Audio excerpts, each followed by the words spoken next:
Hey everybody, Steve Webster here on a Wednesday.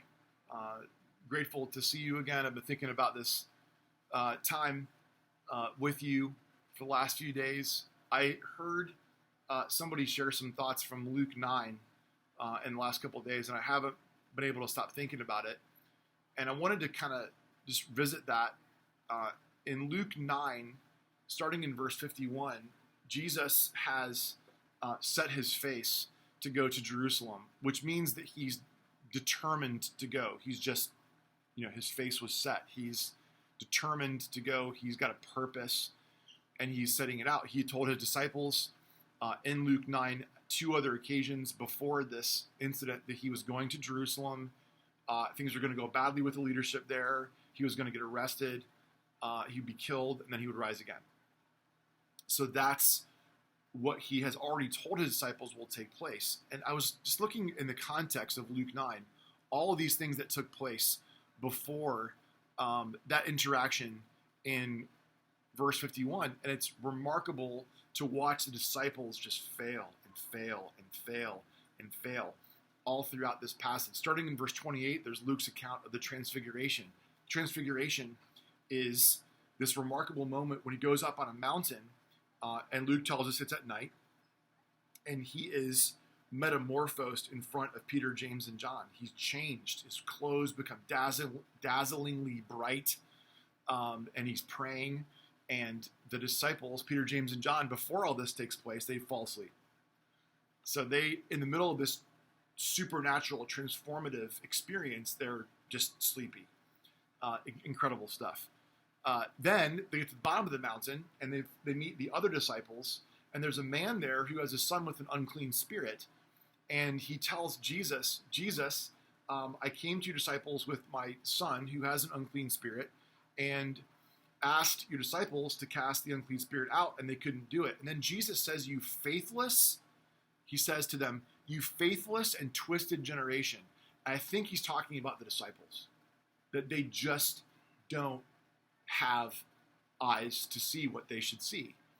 This kind can come out, Mark's gospel says, only by prayer. It's extraordinary.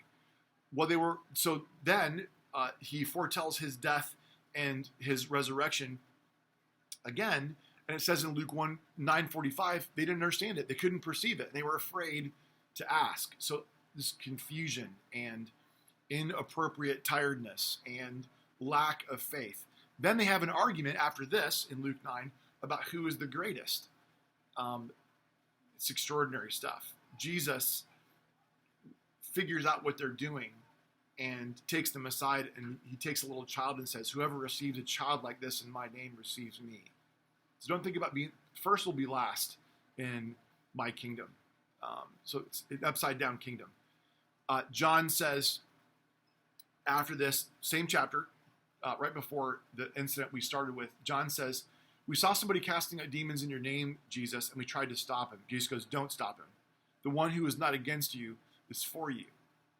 So time and again, on 5 or 6 different occasions before the passage from Luke 9:51, the disciples have just missed it. They were with Jesus now for 3 years, day and night, and they don't get it. They come to a Samaritan village. James and John figure out the Samaritans in this village don't want anything to do with Jesus. And they ask Jesus, should we call down fire from heaven to consume them? This is their reaction. There's my enemies, I'll destroy you. And Jesus goes, no, he rebukes them. And rebuke isn't like, now.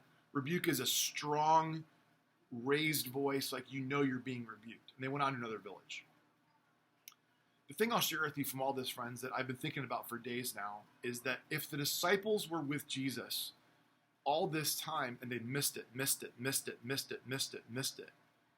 and their reaction in Luke 9:51 is to visit fire from heaven on their enemies, should we call down fire to destroy them? Maybe we want to be a little careful about being so sure of ourselves. Maybe we should take what Jesus says seriously about loving our enemies. Maybe we should be a little bit more careful about those things.